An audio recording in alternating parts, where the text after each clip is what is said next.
Hindi ang tanang nga dalan kung kita magasunod sa kay Kristo na punihan sang kabulakan, kundi may mga tunok man sa aton alagyan apang ang katapusan sini kabuhi nga dayon.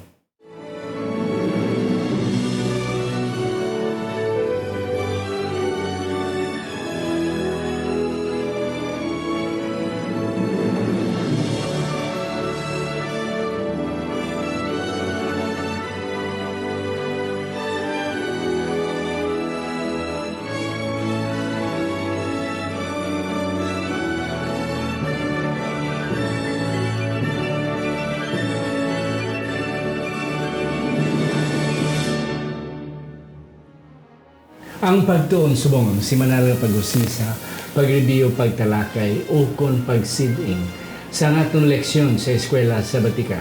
Ini ginadala sa inyo sa Media Ministry Department sa aton iglesia diri sa Central Philippine Adventist College diri sa Alegria, Murcia, Negros Occidental, Philippines. Isa ini kay Ilonggo kung hiniligaynon nga version sa aton Sabbath School lesson kada semana. Ako, si Pastor Luisito Tomado, inyo masunsun nga host. Kag sa siningat iyon, ari ang aton mga resource persons, ang aton mga bisita, nga perminan ninyo siya nakita apang ang isa sa aton bago pa lang in the beginning of the many appointments nga iya mabaton, mga kauturan sa pagsaysay upod sa aton sa sini nga programa. Ang una na kong pakilala sa inyo, siya ang aton nga Vice President for Advancement and Development diri sa CPAC. Siya man ang aton former Dean sa School of Theology diri man sa CPAC. Wala sang iban si Pastor Jesse Humilia Aragon Jr. Pastor, mayong adlaw sa imo. Mayong adlaw, Pastor. Mayong adlaw, si Ray. Mayong adlaw gid sa tanan nga mga kabyanan, nga mga kauturan nga nagapadayon gid sa pagsunod kag sa pagsuporta sini nga programa. Yes. Thank you gid Doc Jesse ang aton nga Vice President for Advancement. Ang ako di kadua pakilala sa inyo mga kauturan. Siya ang in charge sa aton network programming diri sa CPAC. Ginatawag nga MIS mga kauturan kag actually siya isa ka nurse, professional nurse. Apang tungkol siyang talento ya sa computer, ginkuha siya kagamunisbong ang iya nga ginaobra diri sa CPAC. Wala sang iban si Sir Elberay Tapaya. Sir, mayong adlaw sa inyo. Mayong adlaw mga kauturan. Welcome sa ang Pagtuon Subong. Kung sa diin atong pagkatunan ang leksyon nga may tema rough start. Yan. Miskan pa sa mabudlay nga pagsugod, may paglawom kita sa Ginoo nga nagagiya sa aton dalan. Yes, thank you gid Sir Elberay, Doc Jess. Ari na kita sa lesson 3. Okay, rough start. Sa Ilonggo pa mabalod, mabulubudlay nga pagpanugod. Tungod sini nga si Moses nagpanaog na halin sa Midian kay isang ligad nga simana. Pagtawag sa iya atong nagadaba-daba nga sampinit the burning bush. Karon ara na siya sa balik sa Ehipto nga ginsugo na siya sa Ginoo sa pagatubang sa hari o kon kay Paraon. Apang sa hindi pa kita magpadayon ato na naiduko ang aton mga ulo. Sa siningation Ginoo yari kami nagapalapit sa imo, nagakilala sa imo pagkadiwa. Sa amon ini ginatugyan nga pagtuon kaupo ni Doc Jesse ni Sir Elberay kabay pa Ginoo nga ang manami gid nga mga punto amon matalupangdan kag amon masidingan sa sini nga pagtuon sa ngalan ni Ginoong Hesus nga amon manunobos. Amen. Amen. Akon ba kabayon si Sir Elberay pagbasa makauturan sa aton sadsaran nga teksto. Sang ulihi si Moises kag si Aaron nagabot kag nagsiling kay Paraon. Amo ini ang ginasiling sang Ginoo, ang Diyos sang Israel. Tuguti sa paglakat ang akon katawuhan, agod nga maghiwat sila sa akon sing piyesta sa kamingawan. Apang si Faraon nagsiling, sino bala ang Ginoo nga magpati ako sa iya tingog kag magpalakat sang Israel? Ako wala makakilala sang Ginoo, kaglabot pa hindi ko pagpalakton ang Israel. Mga kauturan, by the way, si Sir Elvire, originally taga Tacloban, mga kauturan. Gani, ang iyagid yang original ng mga pinulongon, waray-waray, pero dugay na sila diri sa may CPAC. That's why aton matulupang dan ang iyang Ilonggo yung Alegria hindi pagid to preska o kung tunay mga kautulan. But yet, we can understand sa iyang lingua. Dog Jess, rap start. Yeah. As what I've said, si Moses nagpanaog na halin sa Egypto. Kag siya mag-atubang na sa hari. Kay ginsugo na siya, let my people. Hambali ang hari, let my people go. And then, aton nabasahan sa aton nga sadsaran, nga sino na ang Ginoo nga nagasugo si mo siling sang hari.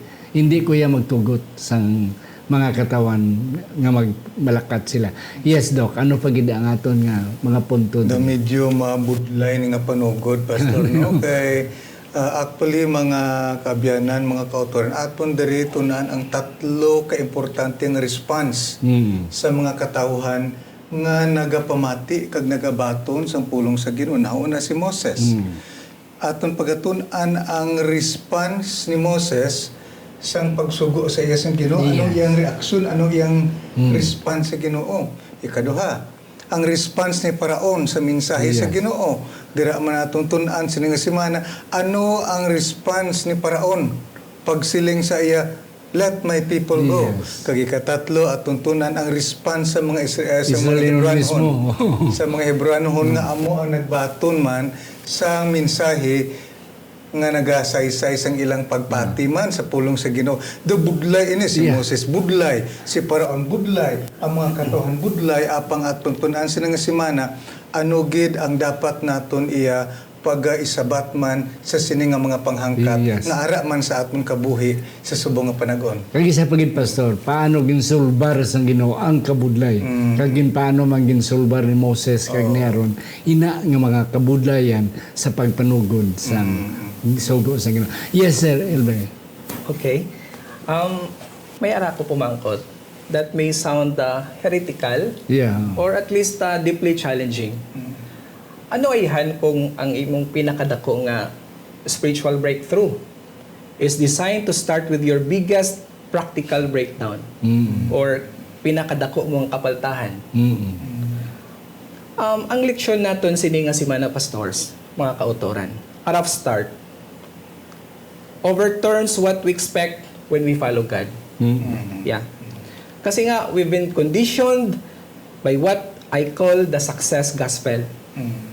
Ang ideya bala nga God or serving God equals smooth sailing, tawhay ang tanan, kalipay, kauswagon, bed of roses. Yes. Pero ang istorya ni Moses ang nagbaliskad sini. Yeah. Imagine he got a direct call from God, witnessed miracles. Yeah. Yet his first act of obedience made what? Israelites' lives dramatically harder. Imagine nyo na they had to make bricks without straw. Yes. Yeah. So, sa sininga semana, ang mga kautoran, it's not just about ancient history or karaan nga sugilanon. It's about understanding why your obedience might initially create chaos. Yes. Why doing right sometimes makes things go wrong first. And how God uses our rough starts as launch pads for miracles or pundasyon sang kalampusan. Yes. Pastor, imagine bala, siya ang Ginoo gid yan nagpakita kay Moses dito sa burning bush. And then, siya gid ang naghambal. Moses. No? Ang atong bala kung isa, sakto na Sir Elvire, atong bala kung isa konsepto, nga once makaalagad tas Ginoo, once magpalo tas everything will just go on smoothly. That's right. Pero diri nagbaliskad ang paya. Nga pag-abot ni Moses kay kay Paraon, ginsugo ko sa Ginoo nga pagwaon mo ang tanan nga mga Israelino. Tisiling ni Paraon, sino na siya? Hindi kuya kilala. Kag hindi kuya magpagwa sa inyo. Pastor Jess. Sumuguro ni Pastor nga si Moses doon nagpamalibad primero kay nakita niya ang kadako sang responsibilidad. Yes. Daw maayo guro nga daw matawhay lang ang kabuhi, no? Kung wala sang paghimo sang buhat sa Ginoo, so si Moses nagsiling, hindi lang si kuan lang to, kay hindi kuya ka. Hindi kuya. Kaya na-anticipate na ba dako nga kuan dako nga ala tubangon ini apang aton diri makitaan mga kauturan nga ang Ginoo may ara nga misyon, ang Ginoo may ara nga tinutuyo kag ang misyon sa Ginoo amo ang pagluwas sa iyang mga katawhan sa kamuta sa kahiulipnan kag ang Ginoo nagsugo kung kaisa kung kita sugoon sa Ginoo daw wala Ginoo okay daw budlay man na no hindi mo ka Yeah. pero ay kita mahimo pastor kay that's the mission statement sa Ginoo. Yeah. Gamiton kita sa Ginoo walay sapayan sang aton nga mga kakulangan ang handom lang sa Ginoo willing lang ta. Yeah. Willing lang ta. Okay, thank you. Sir Ray, before na ako niyatag sa mo, ang senaryo mo ng background, si Moses halindaan sa ito. He was even trained and ni groom nga mangin siyang mangin sunod nga paraon. Oh, tibalaan siya gid nga may ang mga paraon ginakabig nila ang ila kagalingon nga Dios. Na amo ginabugalya sa mga hari nga sila ginasimba sa mga katawan. Labi na kaya mga Hudiyo, mga ulipon. So the more nga nag-expect ang paraon nga magrespeto sila. Karon hambalon ka lang nga guwaan ng tuguti akon mga katawan daw sakit mga paraon. Oh, and then ikadua nga 400 years more or less nga naulipon sila. When they heard Moses nga ginsugo kag ginpakita ni Moses ang signs nga nga siya ginsugo sang Ginoo, nagpati ang mga Israelinon. Kagamuto sila mo sir nga ito instead nga dagaan sila kahilwayan gindubli pila ka pilo ang ilang kabugaton sa ilang trabaho because kinahanglan sa mga Hiptoanon ang mga slaves. Kung wala na mga ulipon, wala ka na timbang sa balay bulay na. Say mo, yes, more, Sir Ray. Si Pharaoh namangkot. Who is the Lord that I should obey His voice? Sino yung Ginoo nga magpati ko sa iya? Napatihan ko siya. Actually, hindi to siya ignorance, kundi arrogance. The arrogance. Yeah. He was essentially saying hindi ko kailangan Ginoo. Pero abi nyo, may mga butang nga gatublag sa akong mga hunahuna. Adlaw-adlaw. Gapumangkot ako sa pariho nga pangutana sa ibang paagi. Number 1, like sa akong schedule wala. Sometimes I ask God, who is the Lord that I should reorganize my priorities? Ang ako nga wallet sometimes gahutik sa akon, who is the Lord that I should trust Him with my finances? Abi niyo mga kautoran, we all have inner pharaohs. Pride makes us push away the very help we need most. Pero abi niyo gali, here's the flip. Ang pagpangita gali sang help, hindi na siya gali iya weakness.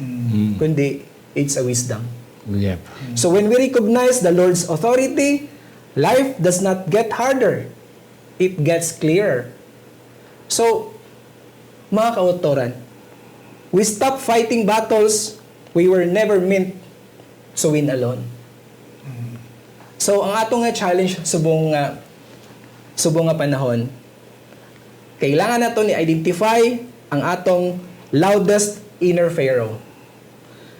Kaya nga, that area where you're still asking, who is the Lord? That's exactly where your next breakthrough is hiding. Kanami mga kauturan, and that's it. And then, that's correct, sir. Yeah. Kung isa, amo man kita sinay. May mga challenges sa aton, sinugin ang Ginoo man. Nga magtumang niko. Kung sa mo man ang aton mangkot, nga maghatag ko ikapulo man. Nga maghatag magkusang second tithe man. Nga masimbag gina ka hasta sa hapon, pwede naman siguro. And that sometimes, so it is not a matter of ignorance, but it is defiance and arrogance. Nga daw sisinog ita. Yes. Isa man ka, kuan pastor, no? Atong man panahon, siling ni Sir Tapayakin, ang bugal wala. Tituod si Paraon, ginakilala niya iyang kaugalingon nga Diyos mo. Sang una, mention ni mo pastor kaina, nga ang mga Paraon, ginakilala sila nga Diyos. Kagti karon hambalan ka nga Sinoo ining Diyos nga ako, Diyos mo ako. Sino ni siya? So, isa siya ka-denial sang otoridad sa Ginoo, isa siya kapagsikway sang mensahe sang Ginoo, isa siya ka-challenge no sa gahom sa Ginoo. Kag ini nga mga butang aton talupang doon nga kon ang bugal gani wala man dira way ko ay man way manada o kun nga angasin o kagidya sinunaan mo ka lang man sila subong dusisin o kun bala ini kun kay isa bala human nature nga magaabot sa aton apang inisya nagaupang sang plano sang Ginoo kag nagaupang sang buhat sa Ginoo maskin ano pang aton estado sa iglesia, church elder man kita, pastor man kita, ano man kita sa pagtuluahan sa Ginoo apang kun ang bugal na gani magtaas dako gid nga upang kag sa bagay nga pagpakamaayo, pagpakamalaot ang nabaton sa Ehipto. Yeah. Pastor, sorry lang Ginoo, pero kung siya sa iglesia may mga paraon man eh. Oo. Nga ini gina nakaangat-angat na balas mga buhi na ti kung kaisa may mga instruction ng Ginoo, may mga kaman ng Ginoo, mahambal ta kung wala ko ay banada sila sino kagid no akuya sometimes we have that. That's true. Yeah. Sir, do you have something to say about sa aton nga Tuesday nga lesson about the divine eyes? May luyag ako nga ipahat mga kautoran sa mandita nga lesson. Yeah. Go ahead, sir. Go ahead. Ang mandita nga lesson actually may pangalan ko sini Straw Paradox Protocol. Okay. Yeah. Mandi shows us something brutal. Brutal ang mandi, ya. Kaya nga, Moses obeyed God perfectly. Pero abi nyo, after, ang Israelites workload nagduble. Kagilang resources yan nadula. Yeah. They had to make the same number of bricks but gather their own straw. Yeah. I call this one Straw Paradox Protocol. So, mga kautoran, mga utod, when God removes your straw, it could be your resources, it could be your support, Amen. it could be your conveniences, Yes. but maintains the same brick expectations, you are not being punished. You are being promoted. Amen. Yeah. So the Israelites discovered they could make bricks without straw. Na-discover nila, Pastor, kaya man gali nang wala straw. Yeah? Oh, and that's correct. They did not know they had this ability until the straw disappeared. So mga utod, don't panic when doing the right thing creates short-term problems. That chaos isn't God's absence. It's God's clearing space for something better. So your missing straw is revealing strength you didn't know you had. Amen. So if you're making bricks without straw right now, mga utod, sa inyong marriage, sa inyong finances, sa inyong health, we have to declare this. My missing straw is where God shows His strength. Your impossible situation is setting you your miraculous rescue. Amen. And that's good. I like the word rescue, sir. Nga sa panahon nga wala ka na mahimo, may rescue. Kaya kung may mahimo pa ka, hindi na rescue.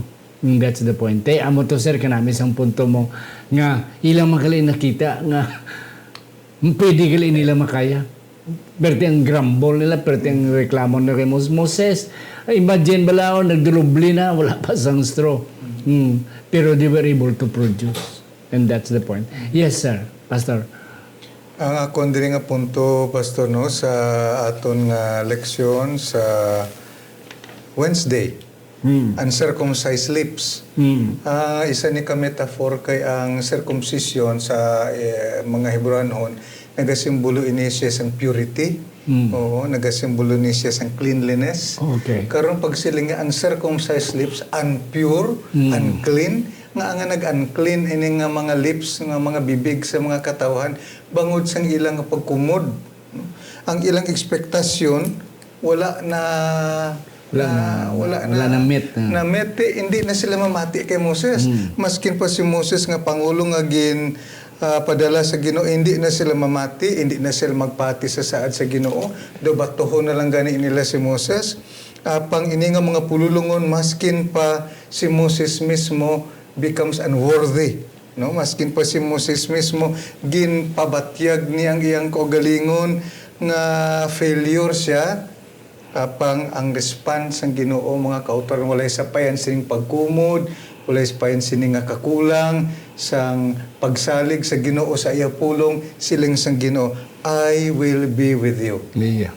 Do ano katahom no nga kung kaisa walay sapayan sang aton nga kakulang sang pagtuo, apa ang Ginoo nagasaad gid magaupod gid ako sa inyo. Kag ini maghatag sa aton sang kalinong, comfort, kusog, walay sapayan sang aton nga mga kabudlayan sa kinabuhi. Yeah. Aton sa liga ng pulong sa Ginoo. Yes. Siya magaupod sa aton. Walay sapayan kung kaisa dili kita takos, pang let's trust ang Ginoo. Magasupod sa aton kung kita lang gid magapadayon sa pagtugyan sa aton kaugalingon. Ang senaryo, Pastor, si Moses kaluluoy bala. Kay ti ginabuli pa siya ni Ilonggo, ginabiyay siya sang ni Paraon.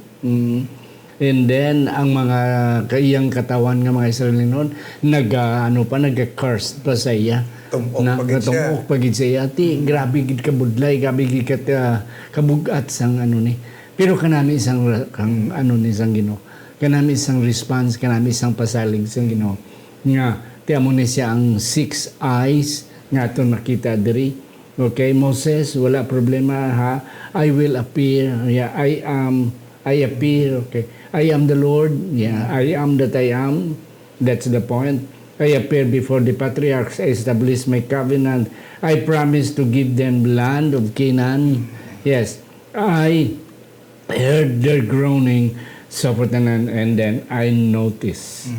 Yeah, I have remembered the covenant. Kag ang apat ka mga ay naman nga I will judge the Israel, the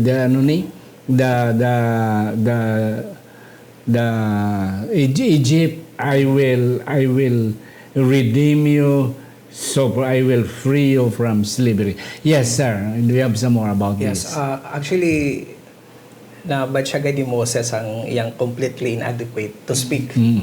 Yeah. Pero, abi nyo, God used him anyway. Yeah. Mga utod, hindi naton, you don't need to be perfect Correct, to be sir. used by God. Yes. Your struggles don't disqualify you. They make you relatable and effective. So, may ara ta challenge, gali pastor. Stop waiting to feel ready enough to serve. Amen. Kaya nga, ang Diyos mag-equip those who depend on Him, not those who have it all together. Amen.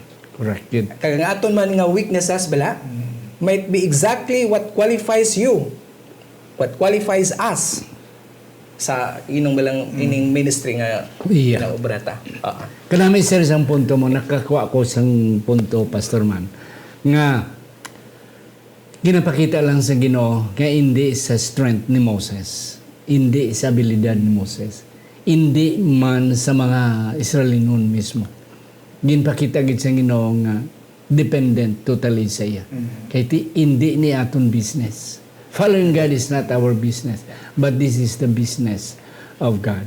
Pastor, wala na gikita time. Ang sa aton nga Thursday, may kanami di sang pagpakilala sang ginobla sa iya kaugalingon about the word Yahweh and other thing. Do you have something to say? Sa sininga bahin, isa lang kapunto akon, Pastor, no? Mga kauturan nga pagdalon, like God to Pharaoh. Disappointed na kay si Moses. Gusto na siya nga mag-give up, pero siya lang siya ginubalik kay Paraon. Ikaw, I will make you like God to Pharaoh. Ikaw ang Diyos si Aaron ang propeta, no, kung diri naton makita bala kung ano ang encouragement kag kung ano ang mahimo sang Ginoo sa panahon nga kita kung kaisa nagakaluya apang ang Ginoo naga-encourage gid sa aton kag ang Ginoo magahimo sang dalagko nga mga butang nga wala pa mahimo sa Ehipto sang una nga panahon. Bangod si Moses nagpadayon gihapon sa paghimo sa buhat sa Ginoo. Kung kaisa mo siling kita, give up na ko Ginoo. No. Apang Ginoo siling lakat, go ahead. I can make wonders out of you. Yes. So maskin ano sa aton kaluya mga kauturan kung kaisa padayon kita ang Ginoo gid nagsalig. Mag-upod ko sa imo. You can do wonders sini nga mga butang. Padayon. Basta magpadayon lang, sir, Ray kag Pastor Jess.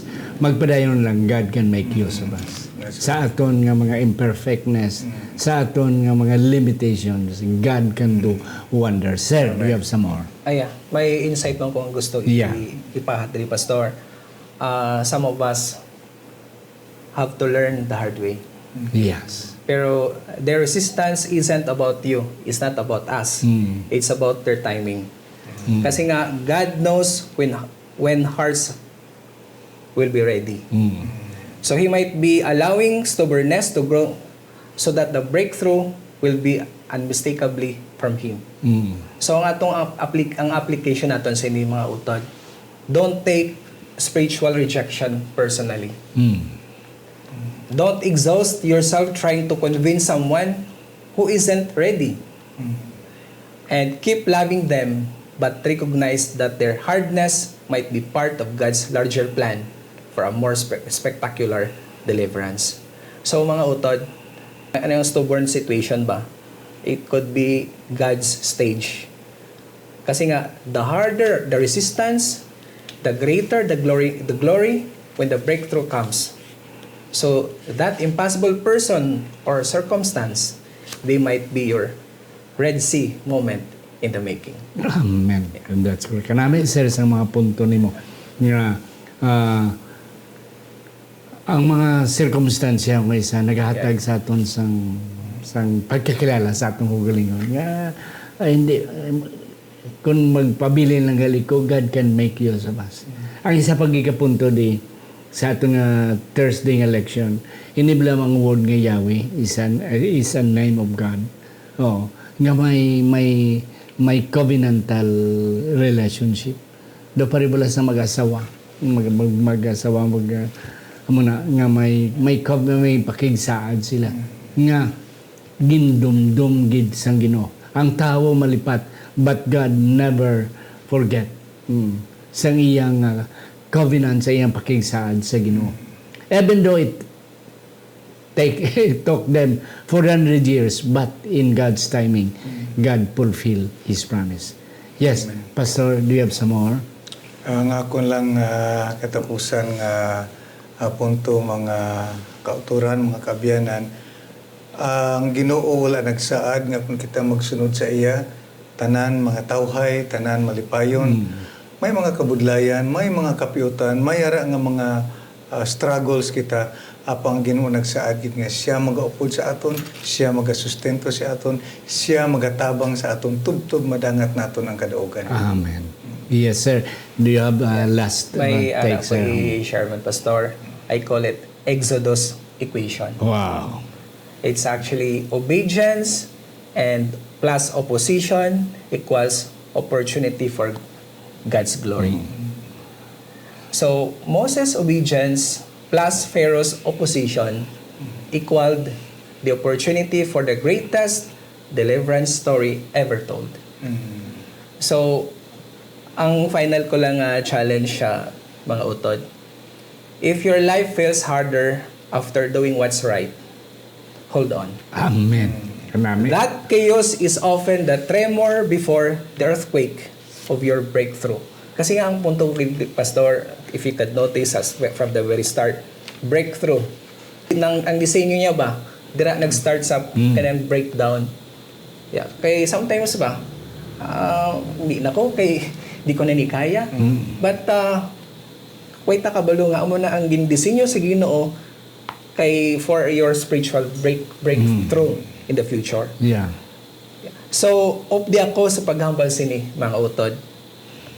My increased problems are proof of my approaching promise. The worse it gets, the closer I am to walk with free. Amen. Ang akon mga kalisod nga nagdamo amo ang palatandaan nga hapit na ang akon saad.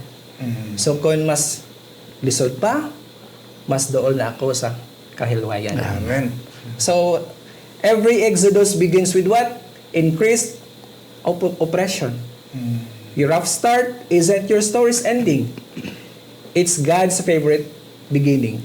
So keep making bricks, mga utod, even without straw. Your Pharaoh is about to meet your God, and history is about to be made. Amen. Mga kauturan, kanami Sir Taps, ang word nga breakthrough, mga kauturan, inabalang imo paglampuas. Ang imo nga pagwa mo halin sa imo kaperdian, and that's the point. So, ang punto, mga kauturan, nga sa aton nga Exodus, sa aton nga Egyptian slavery, spiritual, mga kauturan, makagwa kita, but it is not that easy. But nevertheless, hang on, siling mo, Pastor Jess, because, siling mo, Sir, because we can survive. And we can see nga pwede gali. Nga bisan kabudlay, bisan nagdulubli na ang kasakitan, yet we can survive and we can produce what God has for us. Sa hindi pa si Pastor Jesse, mga kauturan, pangamuyo sa katapusan.